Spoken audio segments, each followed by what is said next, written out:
Hallo Leute. Ich begrüße euch bei Learn German.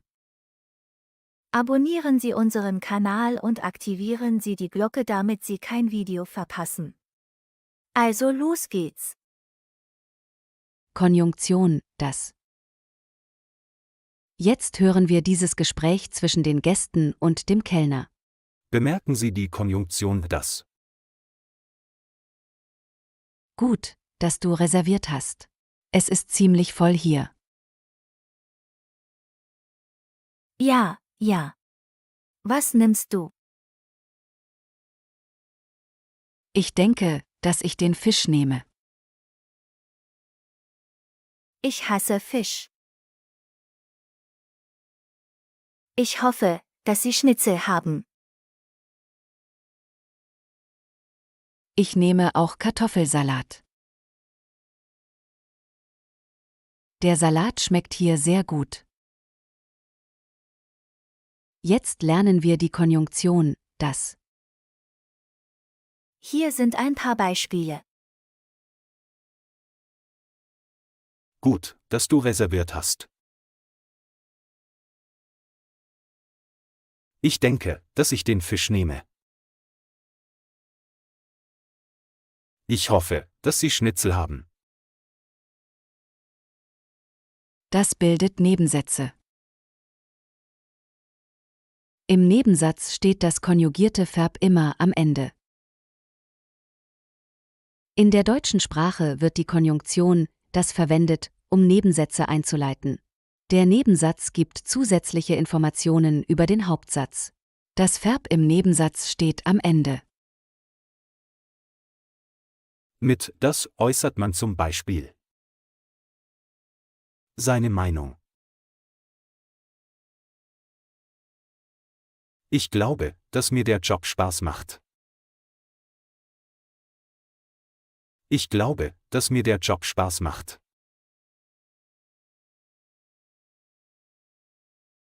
Ich denke, dass dieses Restaurant sehr gut ist. Ich denke, dass dieses Restaurant sehr gut ist.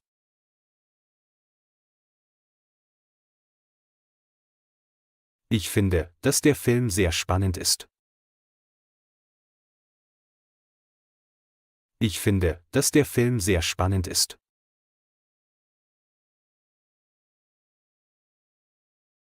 Ich hoffe, dass ich den Test bestehe.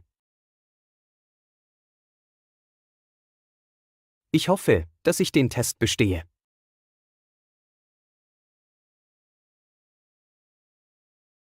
Wir wissen, dass Deutsch nicht einfach ist. Wir wissen, dass Deutsch nicht einfach ist.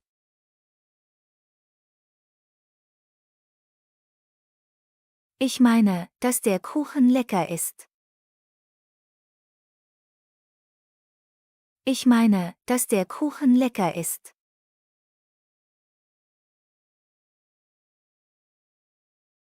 Ich bin sicher, dass wir pünktlich ankommen.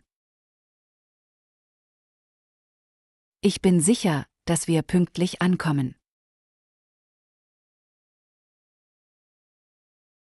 Mit das Sätzen berichtet man über etwas.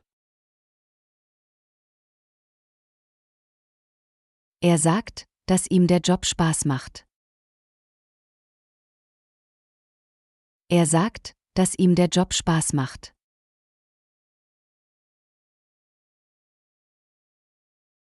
Er hat gesagt, dass er morgen nicht zur Arbeit kommt. Er hat gesagt, dass er morgen nicht zur Arbeit kommt. Er schreibt, dass er morgen kommen kann. Er schreibt, dass er morgen kommen kann.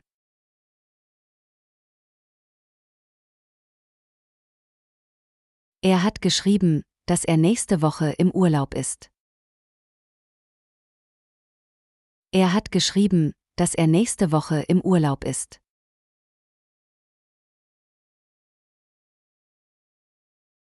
Sie hat mir gesagt, dass sie das Geschenk mag. Sie hat mir gesagt, dass sie das Geschenk mag.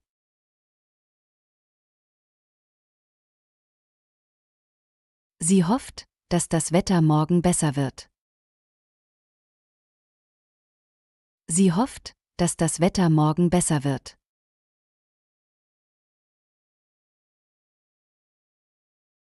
Er sagt, dass er heute krank ist. Er sagt, dass er heute krank ist.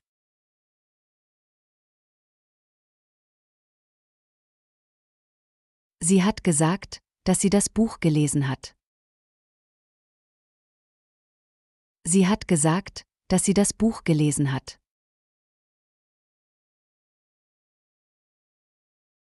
Wenn wir das-Sätze als Nominativergänzung verwenden, beginnen wir den Hauptsatz mit dem Wort es, wenn der Nebensatz nach dem Hauptsatz kommt. In diesem Kontext steht es an der ersten Position im Hauptsatz. Beispiele. Es ist schade, dass das Wetter so schlecht ist. Es ist schade, dass das Wetter so schlecht ist.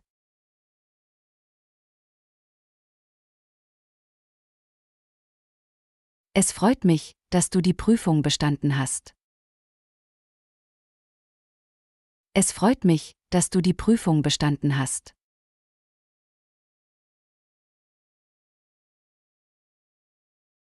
Es ist wichtig, dass du pünktlich kommst. Es ist wichtig, dass du pünktlich kommst.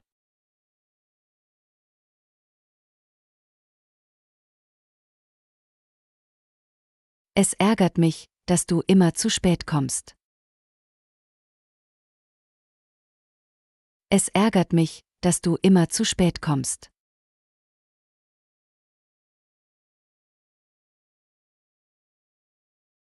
Es tut mir leid, dass du deinen Job verloren hast. Es tut mir leid, dass du deinen Job verloren hast.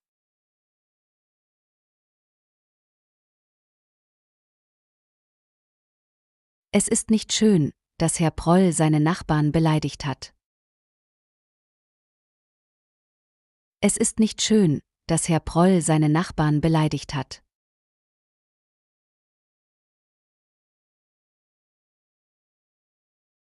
Es stimmt nicht, dass er sie geschlagen hat.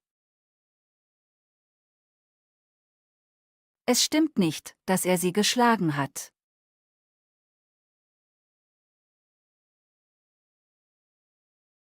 Es gefällt mir, dass du endlich mal dein Zimmer aufräumst. Es gefällt mir, dass du endlich mal dein Zimmer aufräumst.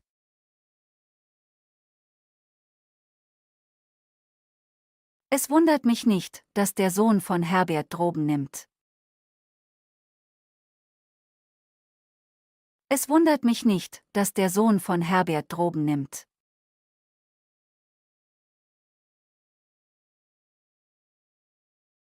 Bist du dir sicher, dass er kommt?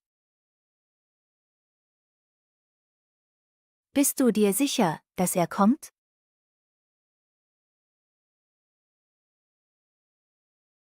Ja, ich bin mir sicher, dass er pünktlich kommt.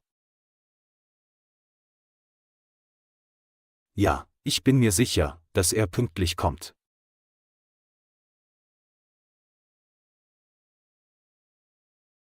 Ich finde, dass die Musik super ist.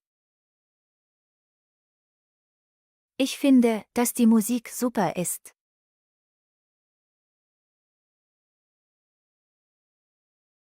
Findest du es gut, dass man hier rauchen darf? Findest du es gut, dass man hier rauchen darf?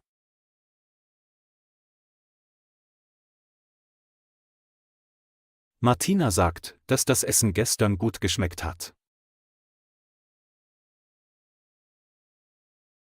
Martina sagt, dass das Essen gestern gut geschmeckt hat.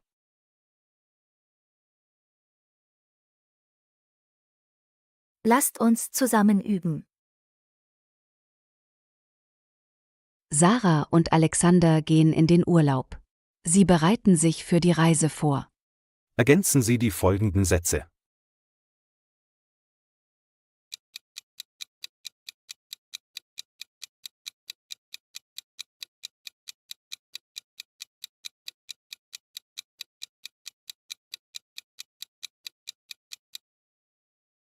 Bist du sicher, dass du den Pass eingesteckt hast?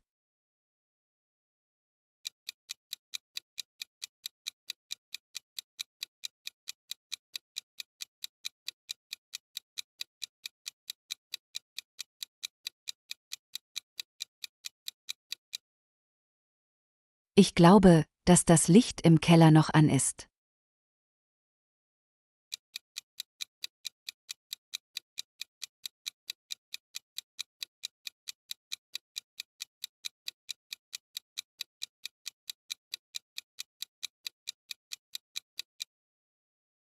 Hast du den Nachbarn gesagt, dass wir eine Woche weg sind?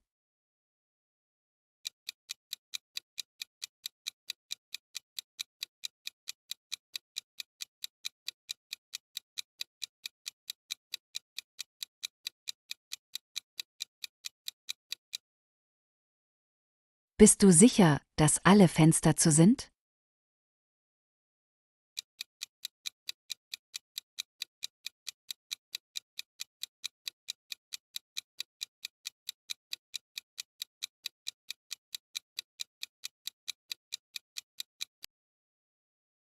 Ich habe doch gesagt, dass ich alle Fenster zugemacht habe. Hallo Leute! Unser Thema für dieses Video heute ist die Konjunktion, wenn. Eine Konjunktion verbindet zwei Sätze, einen Hauptsatz und einen Nebensatz. In diesem Fall steht wenn im Nebensatz. 1. Verwendung von wenn für die Zeit, wann. Wenn wird verwendet, um über Ereignisse zu sprechen, die sich wiederholen oder zu einer bestimmten Zeit stattfinden. 2. Verwendung von wenn für Konditionalsätze, falls. Wenn wird auch verwendet, um Bedingungen auszudrücken, es bedeutet if auf Englisch.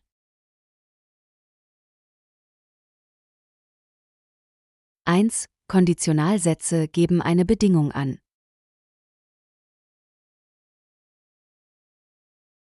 2. Die entsprechenden Fragewörter lauten wann und unter welcher Bedingung.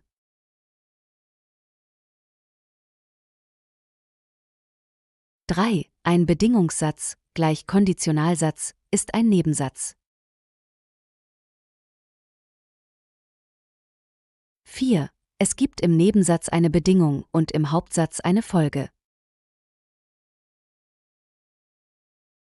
Sätze mit wenn geben eine Bedingung an. Sie antworten auf die Frage wann oder unter welcher Bedingung. Satzstruktur. Komme und wenn und Subjekt und Ergänzung und Verb. Oder wenn und Subjekt und Ergänzung und Verb und Komme und Verb. Sie können vor oder nach dem Hauptsatz stehen. Hier sind ein paar Beispiele. Wenn er Urlaub hat, schläft er lange. Wenn er Urlaub hat, schläft er lange. Vor dem Hauptsatz. Er schläft lange, wenn er Urlaub hat. Er schläft lange, wenn er Urlaub hat. Nach dem Hauptsatz. Sätze mit wenn sind Nebensätze. Das konjugierte Verb steht an letzter Stelle. Wenn ich etwas nicht verstehe, frage ich meine Lehrerin. Wenn ich etwas nicht verstehe, frage ich meine Lehrerin.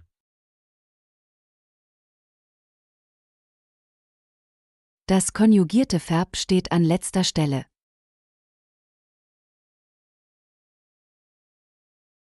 Er ärgert sich, wenn er länger arbeiten muss. Er ärgert sich, wenn er länger arbeiten muss. Das konjugierte Verb steht an letzter Stelle. Ich rufe dich an, wenn ich Zeit habe. Ich rufe dich an, wenn ich Zeit habe. Das konjugierte Verb steht an letzter Stelle. Wenn ich ein Geschenk bekomme, bin ich glücklich. Wenn ich ein Geschenk bekomme, bin ich glücklich. Das konjugierte Verb steht an letzter Stelle. Wann ärgern Sie sich? Wann ärgern Sie sich?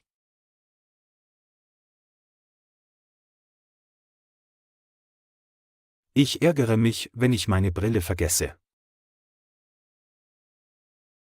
Ich ärgere mich, wenn ich meine Brille vergesse.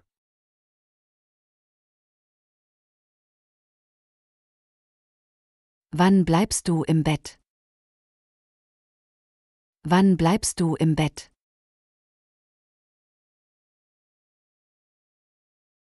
Ich bleibe im Bett, wenn ich krank bin. Ich bleibe im Bett, wenn ich krank bin.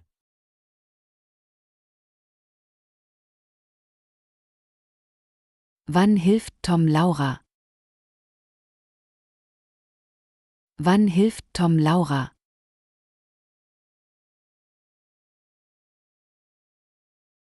Er hilft ihr, wenn er Zeit hat. Er hilft ihr, wenn er Zeit hat.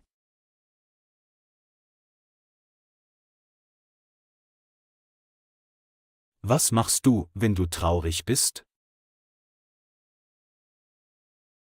Was machst du, wenn du traurig bist?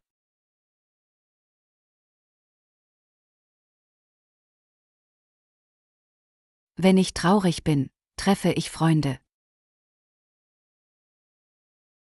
Wenn ich traurig bin, treffe ich Freunde.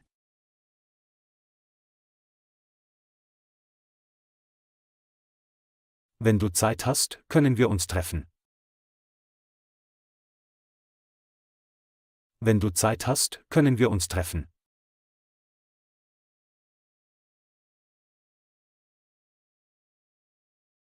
Wenn du lernst, wirst du die Prüfung bestehen. Wenn du lernst, wirst du die Prüfung bestehen.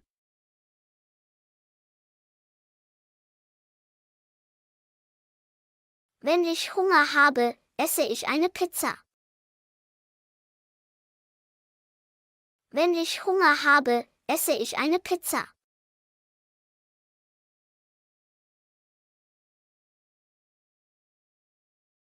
Wenn ich nichts zu essen habe, gehe ich einkaufen.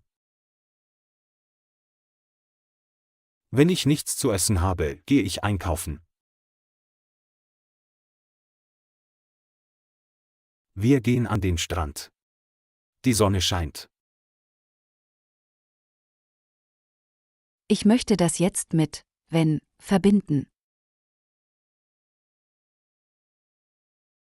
Wir gehen an den Strand, wenn die Sonne scheint.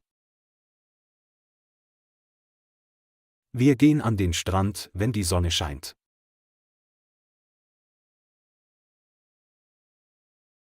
Wenn die Sonne scheint, gehen wir an den Strand.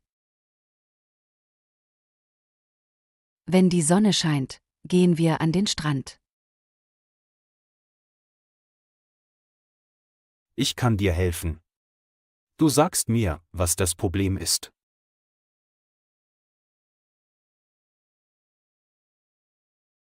Ich kann dir helfen, wenn du mir sagst, was das Problem ist. Wenn du mir sagst, was das Problem ist, kann ich dir helfen.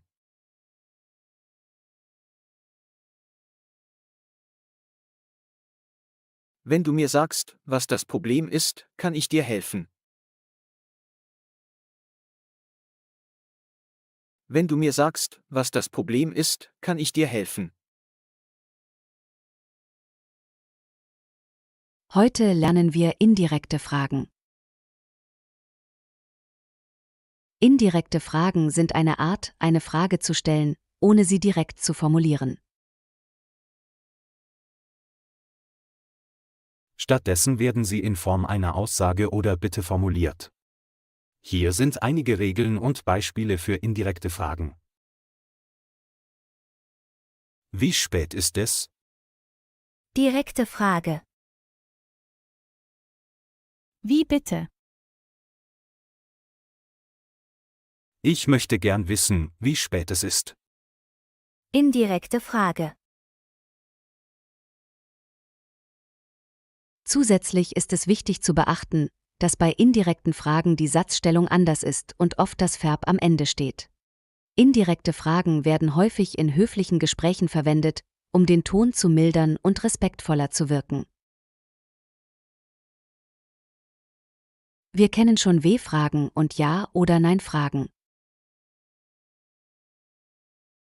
W-Fragen beginnen oft mit einem W-Wort wie zum Beispiel wie, woher, was, wann und so weiter. Ja- oder Nein-Fragen beginnen immer mit einem Verb und die Antwort ist meist Ja oder Nein. Heißt du? Kommst du aus? Ist das? Fängt der Kurs am Donnerstag an? Verb. Indirekte Fragen sind Fragen, die nicht direkt gestellt werden. 1. Verwendung von ob. Wenn du Fragen stellst, die mit Ja oder Nein beantwortet werden können, verwendest du ob. Beispiel: Direkte Frage. Kommst du heute? Indirekte Frage. Ich weiß nicht, ob du heute kommst. Ich weiß nicht, ob du heute kommst. 2. Verwendung von Fragewörtern. Wenn du Fragewörter wie wer, was, wo, wann und wie verwendest, bildest du indirekte Fragen. Beispiel: Direkte Frage. Wo ist der Bahnhof? Indirekte Frage. Ich möchte wissen, wo der Bahnhof ist. Ich möchte wissen, wo der Bahnhof ist. 3. Satzstellung.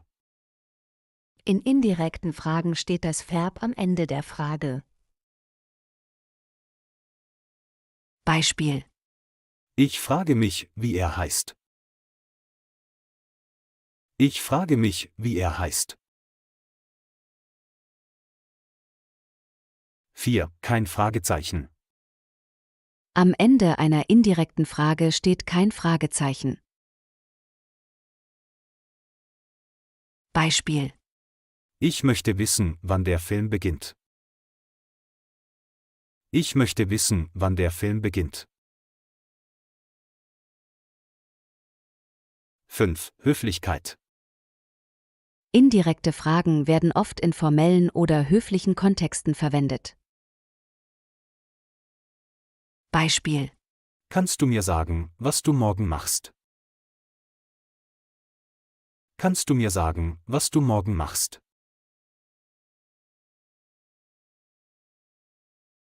Wie lerne ich schnell Deutsch? Ich möchte wissen, wie ich schnell Deutsch lerne. Ich möchte wissen, wie ich schnell Deutsch lerne. Indirekte Fragen sind Nebensätze, das konjugierte Verb steht am Satzende.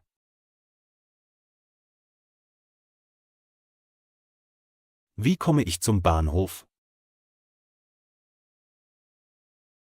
Wie bitte? Könnten Sie mir sagen, wie ich zum Bahnhof komme? Könnten Sie mir sagen, wie ich zum Bahnhof komme? Wann beginnt der Deutschkurs? Darf ich fragen, wann der Deutschkurs beginnt? Darf ich fragen, wann der Deutschkurs beginnt? Kannst du gut malen? Ich frage mich, ob du gut malen kannst. Ich frage mich, ob du gut malen kannst. Wohnst du gern in der Stadt? Ich möchte wissen, ob du gern in der Stadt wohnst. Ich möchte wissen, ob du gern in der Stadt wohnst.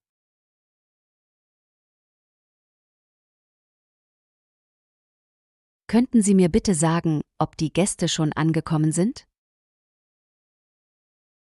Könnten Sie mir bitte sagen, ob die Gäste schon angekommen sind? Unser Chef möchte wissen, ob Herr Klein die Präsentation vorbereitet hat. Unser Chef möchte wissen, ob Herr Klein die Präsentation vorbereitet hat.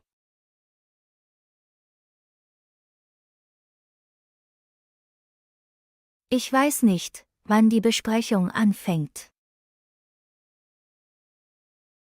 Ich weiß nicht, wann die Besprechung anfängt. Lasst uns zusammen üben. Lasst uns dieses Gespräch hören und die indirekten Fragen bemerken. Guten Tag, wie kann ich Ihnen helfen? Guten Tag, wie kann ich Ihnen helfen?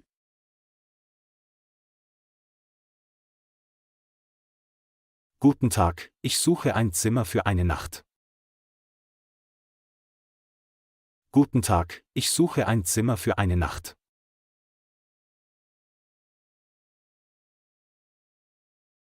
Ich möchte wissen, ob Sie noch Verfügbarkeit haben. Ich möchte wissen, ob Sie noch Verfügbarkeit haben.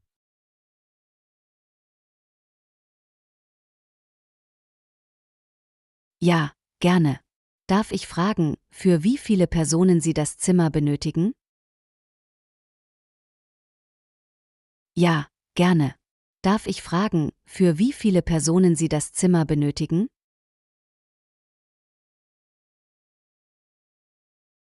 Für mich allein. Für mich allein.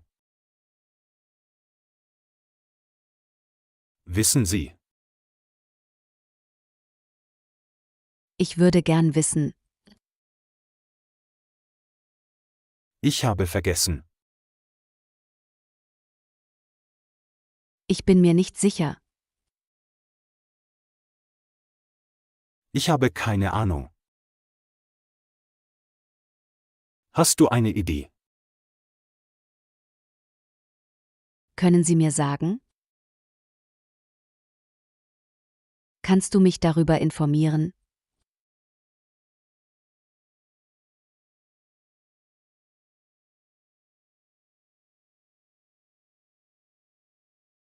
In diesem Video möchte ich die Temporalsätze mit wenn und als vorstellen.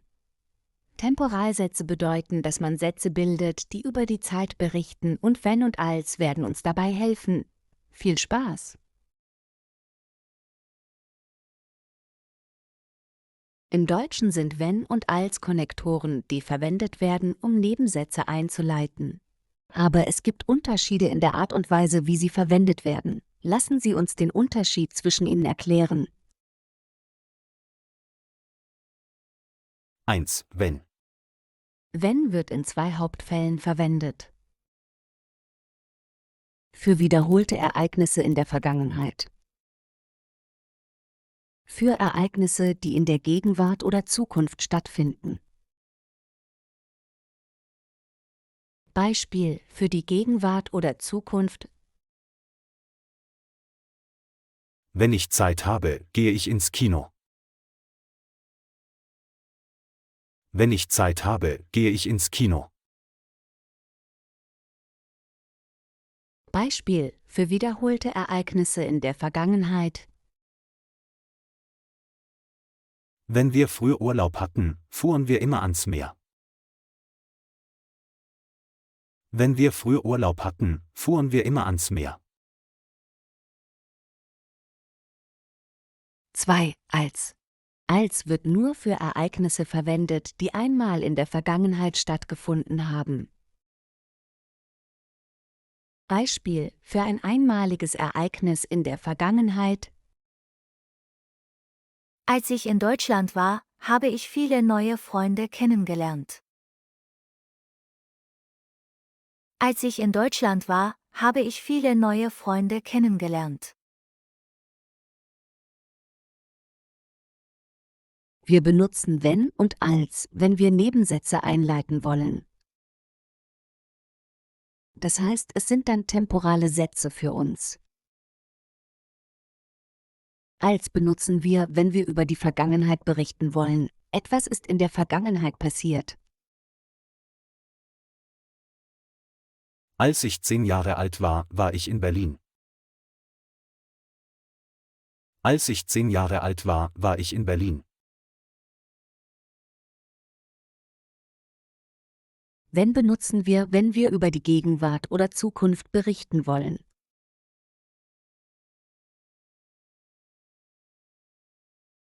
Wenn ich Hunger habe, koche ich Suppe. Wenn ich Hunger habe, koche ich Suppe. Wenn er kommt, rufe ich dich an. Wenn er kommt, rufe ich dich an. Also eigentlich beantworten wir beiden Situationen die Frage wann passiert etwas? Was ist meine Bedingung und was ist meine Folge? Das möchten wir jetzt näher kennenlernen. Als ich 18 Jahre alt war, habe ich meine Freundin zum ersten Mal getroffen. Als ich 18 Jahre alt war, habe ich meine Freundin zum ersten Mal getroffen.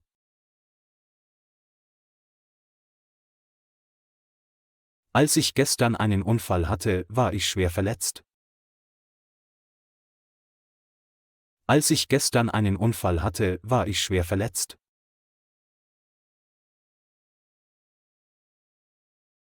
Wenn du nach Hause kommst, ruf mich an. Wenn du nach Hause kommst, ruf mich an.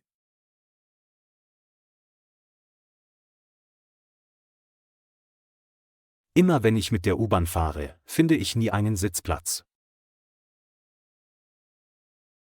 Immer wenn ich mit der U-Bahn fahre, finde ich nie einen Sitzplatz.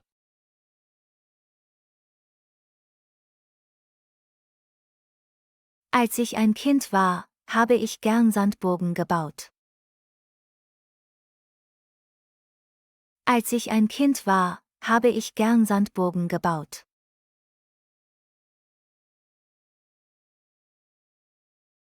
Es hat den ganzen Tag geregnet, als meine Eltern geheiratet haben. Es hat den ganzen Tag geregnet, als meine Eltern geheiratet haben.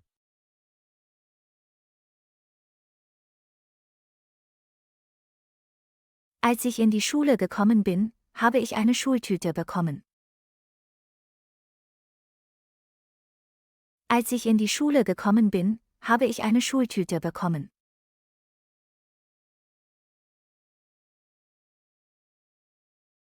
Als ich mit dem Studium fertig war, habe ich mit Deutschlernen angefangen. Als ich mit dem Studium fertig war, habe ich mit Deutschlernen angefangen.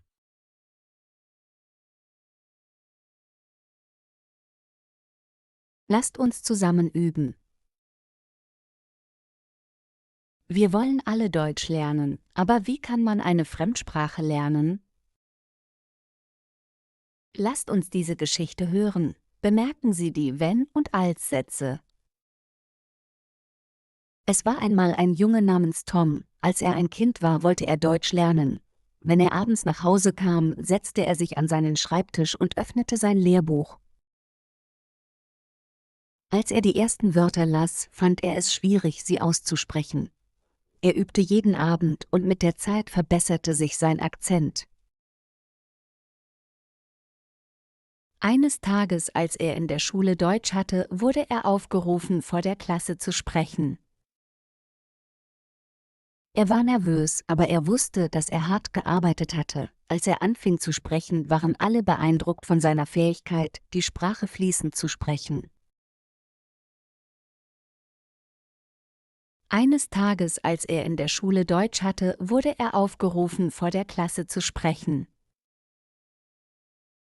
Er war nervös, aber er wusste, dass er hart gearbeitet hatte. Als er anfing zu sprechen, waren alle beeindruckt von seiner Fähigkeit, die Sprache fließend zu sprechen.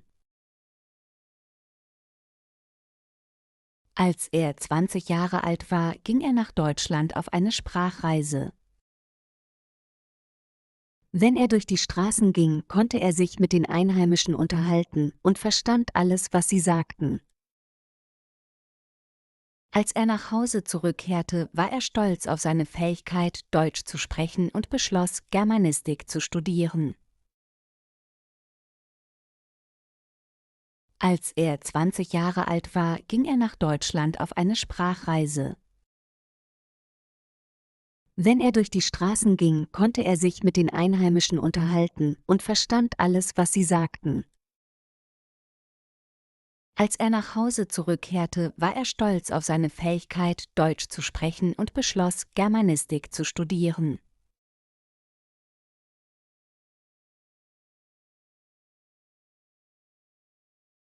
Hallo Leute, heute lernt ihr Fragewörter für Verben mit Präpositionen kennen.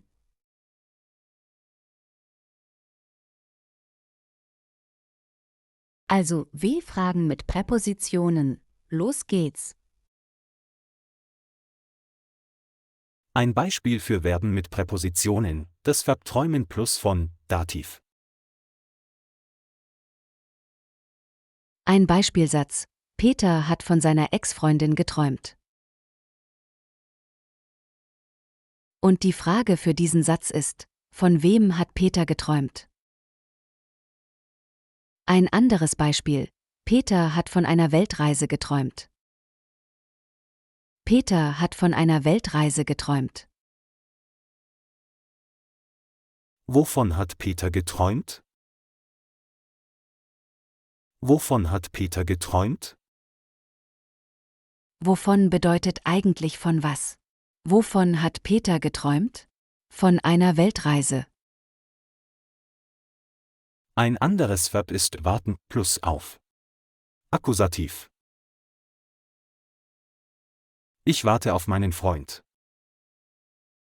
Ich warte auf meinen Freund. Und die Frage für diesen Satz lautet, auf wen wartest du? Auf wen wartest du? Ich warte auf den Bus. Ich warte auf den Bus. Und die Frage lautet, worauf wartest du? Worauf wartest du? 1. Für Fragen nach Personen kommt zuerst die Präposition und dann das Fragewort.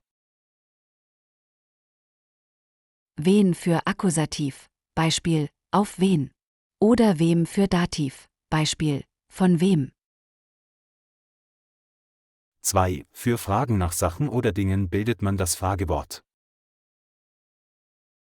Wo plus Präposition, zum Beispiel wovon, oder wo plus R plus Präposition, zum Beispiel worauf. Wann braucht man dieses extra R? Wenn die Präposition mit einem Vokal beginnt, braucht man ein R, zum Beispiel worauf, woran, worüber. Beispiele. Für wen interessiert sich Thomas? Für wen interessiert sich Thomas? Er interessiert sich für Heike. Er interessiert sich für Heike. Wofür interessiert sich Thomas? Wofür interessiert sich Thomas? Er interessiert sich für schnelle Autos. Er interessiert sich für schnelle Autos. An wen denkst du oft? An wen denkst du oft? Ich denke oft an meine Schulfreunde. Ich denke oft an meine Schulfreunde. Woran denkst du oft? Woran denkst du oft? Ich denke oft an meine Schulzeit. Ich denke oft an meine Schulzeit. Um wen kümmert sich Klaus? Um wen kümmert sich Klaus? Klaus kümmert sich um seine kranke Mutter. Klaus kümmert sich um seine kranke Mutter. Worum musst du dich heute noch kümmern? Worum musst du dich heute noch kümmern? Ich muss mich noch um meine Wäsche kümmern. Ich muss mich noch um meine Wäsche kümmern. Über wen habt ihr euch unterhalten? Über wen habt ihr euch unterhalten? Wir haben uns über unseren Chef unterhalten. Wir haben uns über unseren Chef unterhalten. Worüber habt ihr euch unterhalten? Worüber habt ihr euch unterhalten? Wir haben uns über die Corona-Situation unterhalten. Wir haben uns über die Corona-Situation unterhalten. Mit wem hast du dich gestern getroffen? Mit wem hast du dich gestern getroffen? Ich habe mich mit einer Freundin getroffen. Ich habe mich mit einer Freundin getroffen. Wobei kann ich dir helfen? Wobei kann ich dir helfen?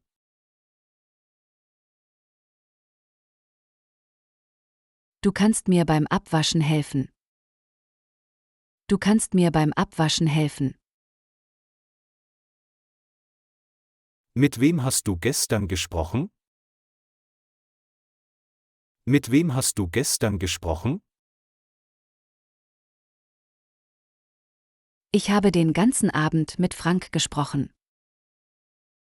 Ich habe den ganzen Abend mit Frank gesprochen. Worüber spricht der Lehrer? Worüber spricht der Lehrer? Er spricht über den Dativ. Er spricht über den Dativ. Womit machst du die Tür auf? Womit machst du die Tür auf? Natürlich mit dem Schlüssel. Natürlich mit dem Schlüssel. Und hier kommt eine Liste von Fragewörtern mit Präpositionen. Auf wen? An wen? Über wen? Für wen? Von wem? Mit wem? Bei wem? Zu wem? Worauf? Woran? Worüber? Wofür? Wovon? Womit? Wobei? Wozu? Lokale Präpositionen. Eine lokale Präposition ist eine Präposition, die einen Ort oder eine Bewegung beschreibt. Heute lernen wir die Präpositionen an, auf, in. An, auf oder in. Mit diesen Präpositionen kann der Dativ für wo verwendet werden. Oder ein Akkusativ wohin folgen. Das bedeutet, dass diese Präpositionen manchmal mit Dativ und manchmal mit Akkusativ kommen. Wir benutzen an, wenn wir am Wasser sind oder ans Wasser gehen. Auf die Frage, wohin? brauchen wir an plus Akkusativ. Beispiel: Sie geht ans Meer. Sie geht ans Meer.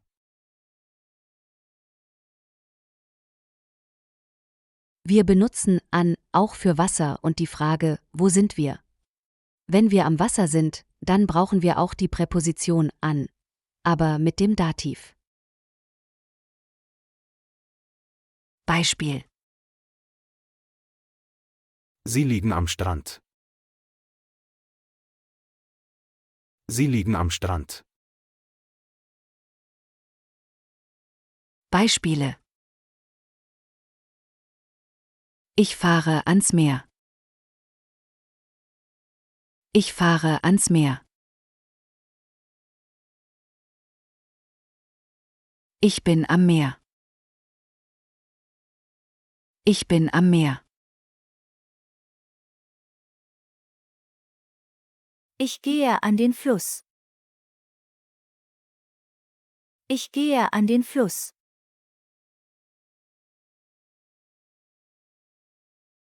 Ich bin am Fluss. Ich bin am Fluss.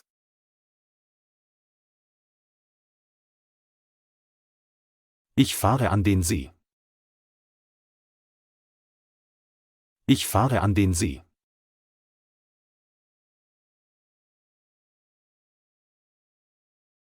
Ich sitze am See. Ich sitze am See.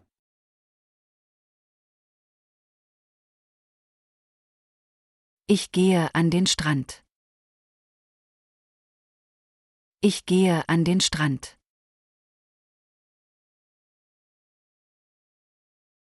Ich liege am Strand.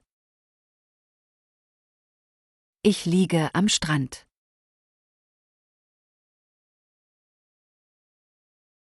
Ich fahre an die Küste. Ich fahre an die Küste.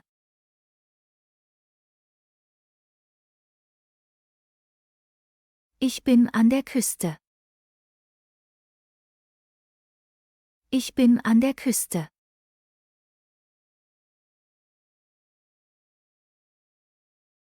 Ich setze mich ans Ufer. Ich setze mich ans Ufer. Ich sitze am Ufer. Ich sitze am Ufer.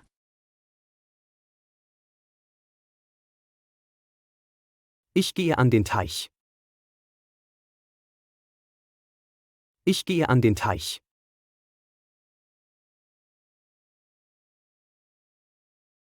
Ich bin am Teich. Ich bin am Teich. Zusammenfassung: an, neben oder entlang von etwas wie dem Strand oder dem Fluss.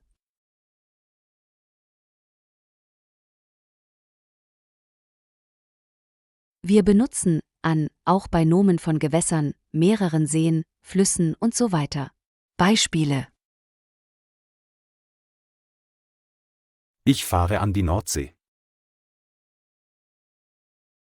Ich fahre an die Nordsee.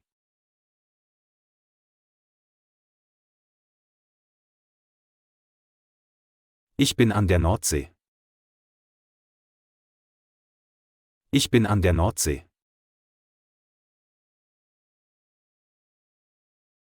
Wir fahren ans Mittelmeer. Wir fahren ans Mittelmeer.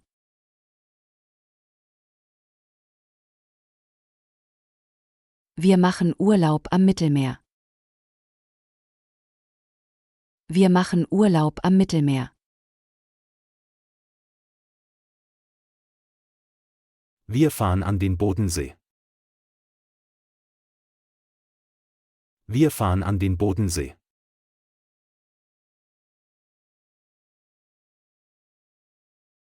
Wir sind am Bodensee.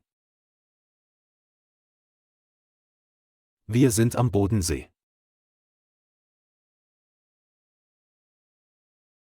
Wir benutzen die Präposition an auch für einen Kontakt oder Nähe, wenn dieser vertikal ist.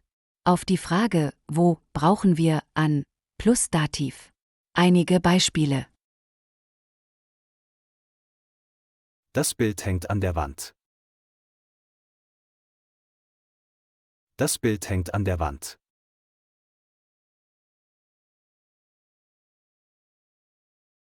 Sie warten an der Bushaltestelle. Sie warten an der Bushaltestelle. Sie stehen an der Kasse. Sie stehen an der Kasse.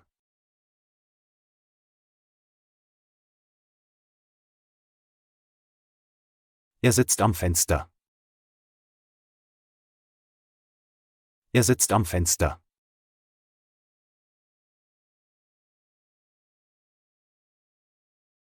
Er kauft seine Fahrkarte am Schalter. Er kauft seine Fahrkarte am Schalter.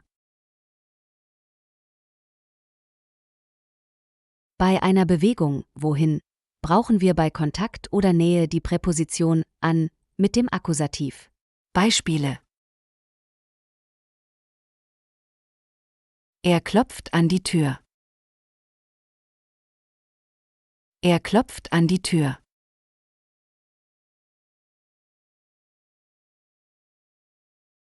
Sie geht an die Tür, weil es klingelt.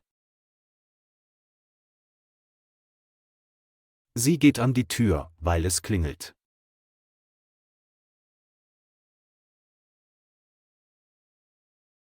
Er stellt den Schrank an die Wand. Er stellt den Schrank an die Wand.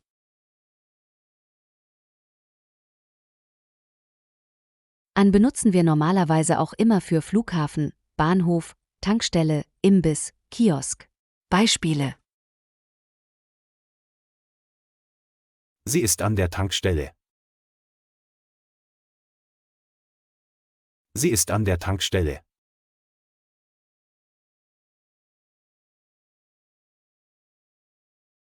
Sie sind am Flughafen.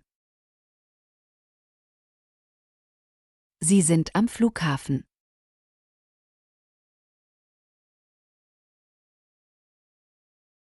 Er wartet am Bahnhof. Er wartet am Bahnhof.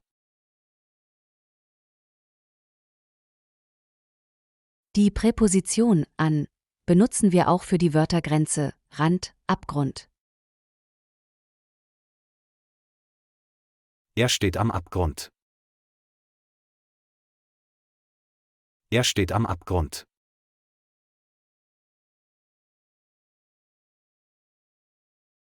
Er sitzt am Beckenrand.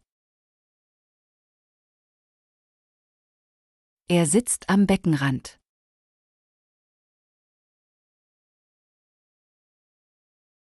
An der Grenze wird der Pass kontrolliert. An der Grenze wird der Pass kontrolliert.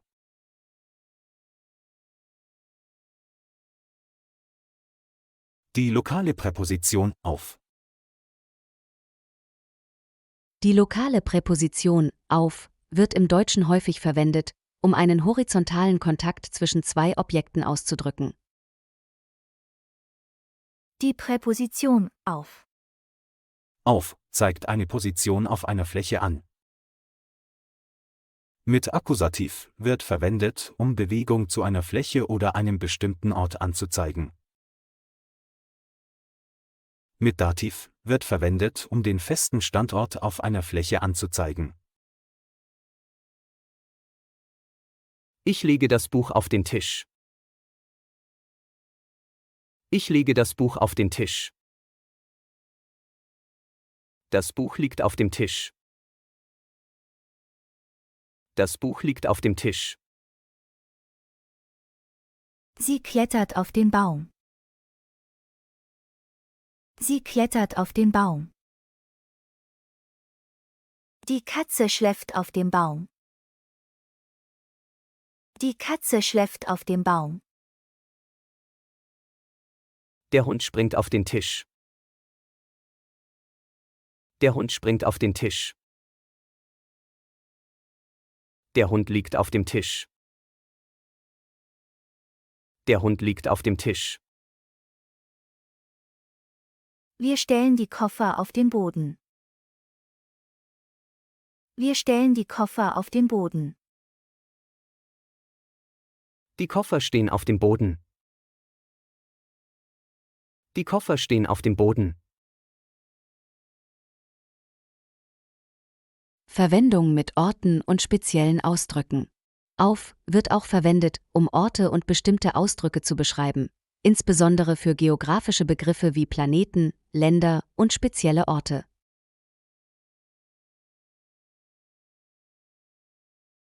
Neil Armstrong war der erste Mensch auf dem Mond. Neil Armstrong war der erste Mensch auf dem Mond.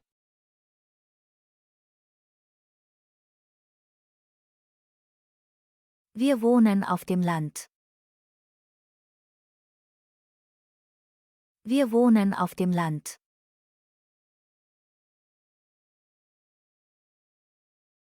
Verwendung mit Verkehrsmitteln und Tieren. Auf wird auch mit bestimmten Verkehrsmitteln und Tieren verwendet, bei denen du oben auf etwas sitzt. Er fährt auf dem Fahrrad. Er fährt auf dem Fahrrad.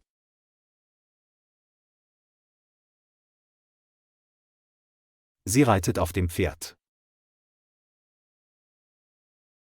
Sie reitet auf dem Pferd.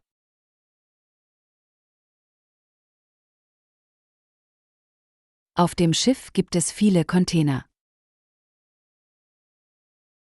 Auf dem Schiff gibt es viele Container. Auf benutzen wir auch für Terrasse und Balkon, zum Beispiel. Sie sitzen auf der Dachterrasse. Sie sitzen auf der Dachterrasse.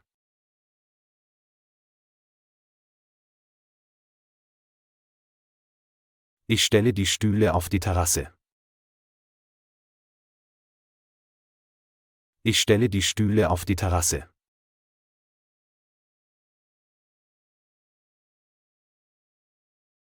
Sie bringt die Blumen auf den Balkon.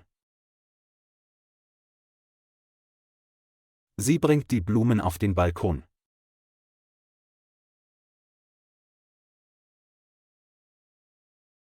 Sie feiern auf dem Dach. Sie feiern auf dem Dach.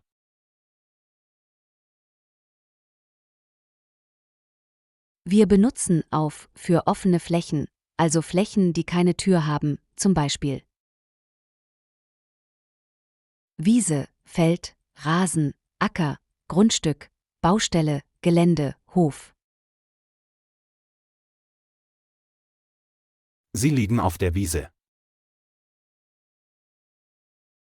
Sie liegen auf der Wiese.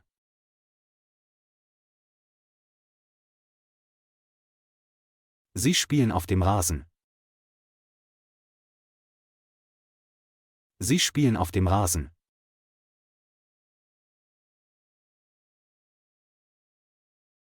Er arbeitet auf der Baustelle. Er arbeitet auf der Baustelle.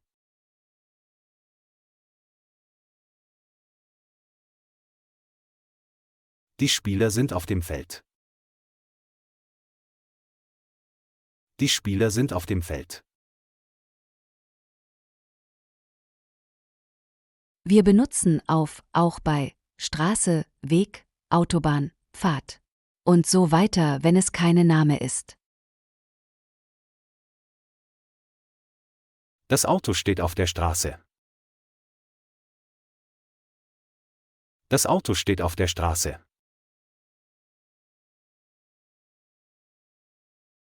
Wir benutzen auf auch für Plätze oder Märkte. Beispiele: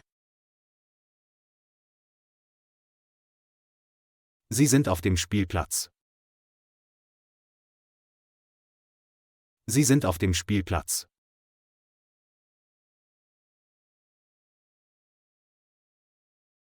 Sie trainieren auf dem Sportplatz. Sie trainieren auf dem Sportplatz.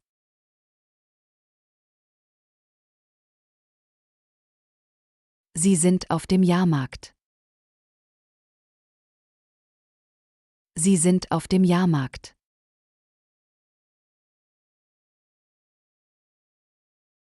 Sie sind auf dem Flohmarkt. Sie sind auf dem Flohmarkt.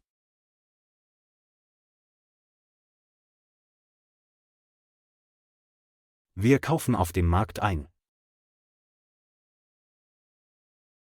Wir kaufen auf dem Markt ein. Die Präposition auf benutzt man auch bei Orten, die höher sind oder höher liegen, wenn man nach oben geht. Zum Beispiel Turm, Berg, Gipfel, Bühne. Er ist auf dem Berg. Er ist auf dem Berg.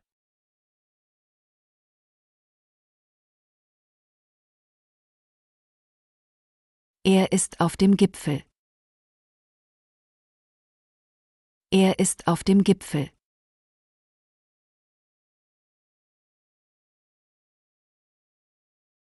Er steht auf der Bühne. Er steht auf der Bühne.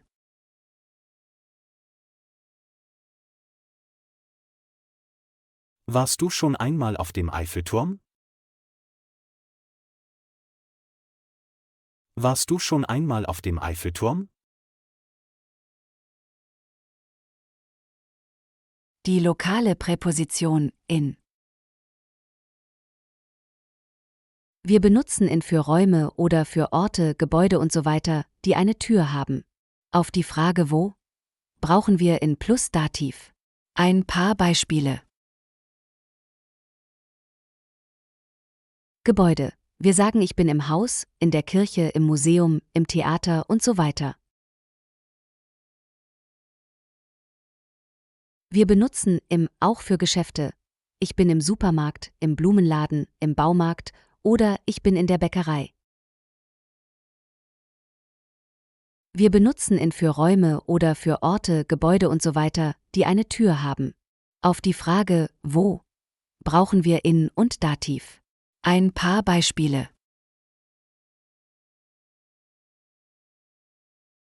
Sie sitzen in der Bibliothek. Sie sitzen in der Bibliothek.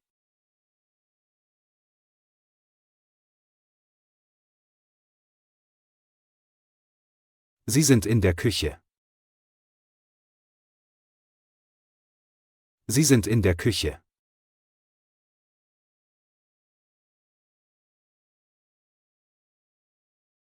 Sie trainieren im Fitnessstudio. Sie trainieren im Fitnessstudio.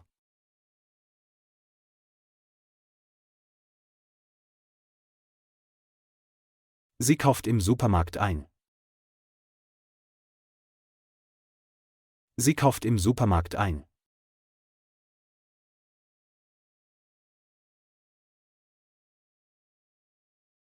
Sie sind im Kino. Sie sind im Kino.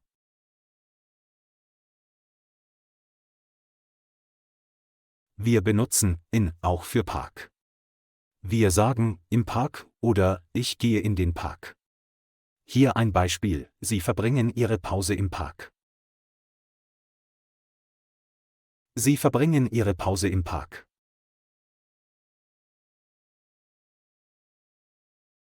Wir benutzen in für Räume oder für Orte, Gebäude usw., die eine Tür haben. Auf die Frage wohin, brauchen wir in plus Akkusativ. Ein paar Beispiele.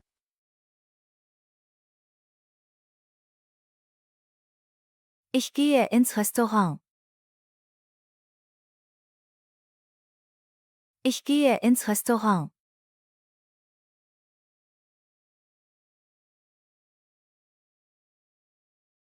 Er geht in die Schule. Er geht in die Schule.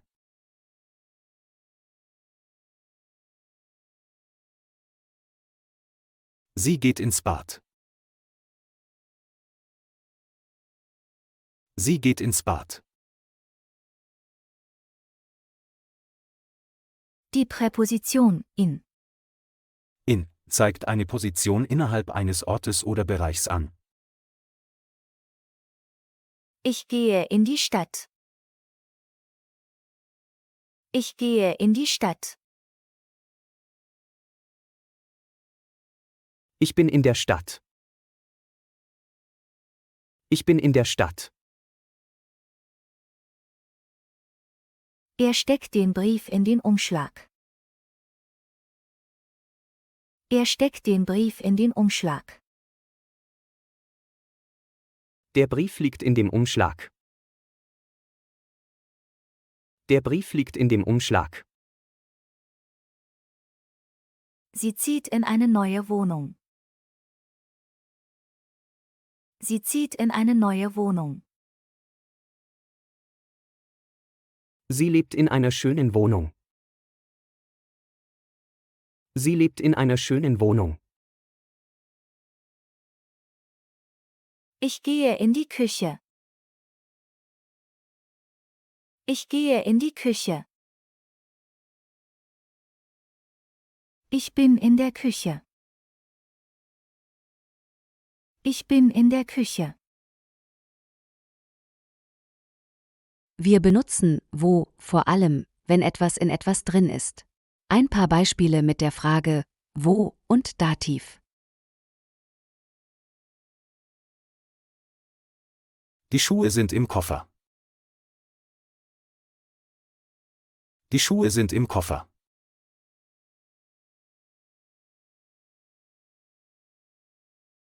Das Brot ist in der Tüte. Das Brot ist in der Tüte.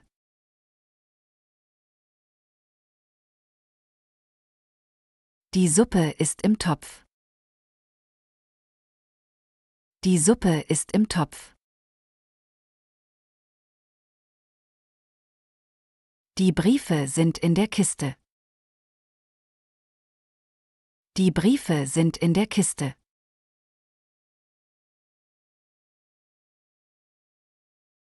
Der Sand ist im Eimer. Der Sand ist im Eimer.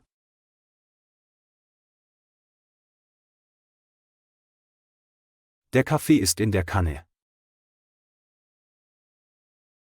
Der Kaffee ist in der Kanne.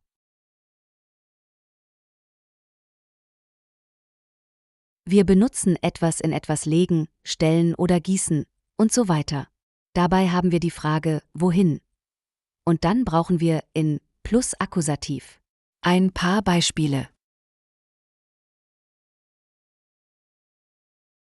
Ich stelle die Teller in den Schrank. Ich stelle die Teller in den Schrank.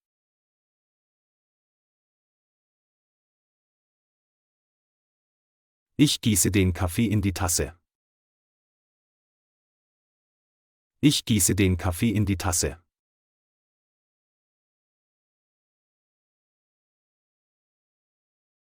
Sie legt die Spielsachen in die Kiste. Sie legt die Spielsachen in die Kiste.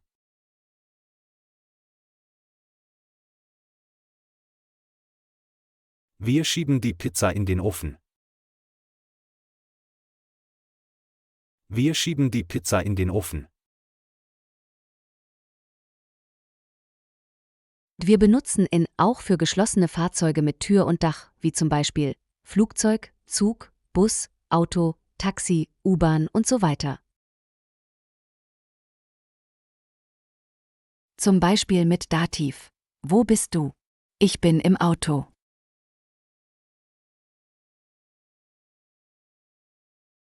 Oder mit Akkusativ. Was machst du? Ich steige in den Bus.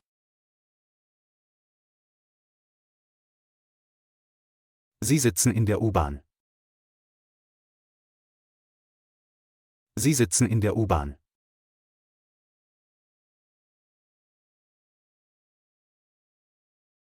Sie sind im Bus. Sie sind im Bus.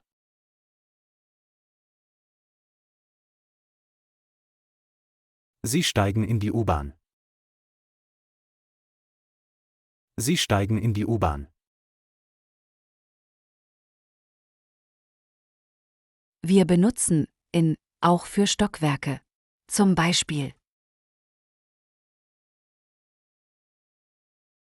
Die Bäckerei ist im Erdgeschoss. Die Bäckerei ist im Erdgeschoss.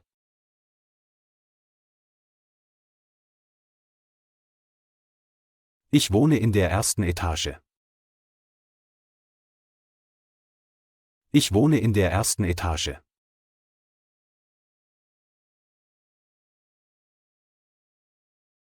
Frau Müller wohnt im zweiten Stock. Frau Müller wohnt im zweiten Stock.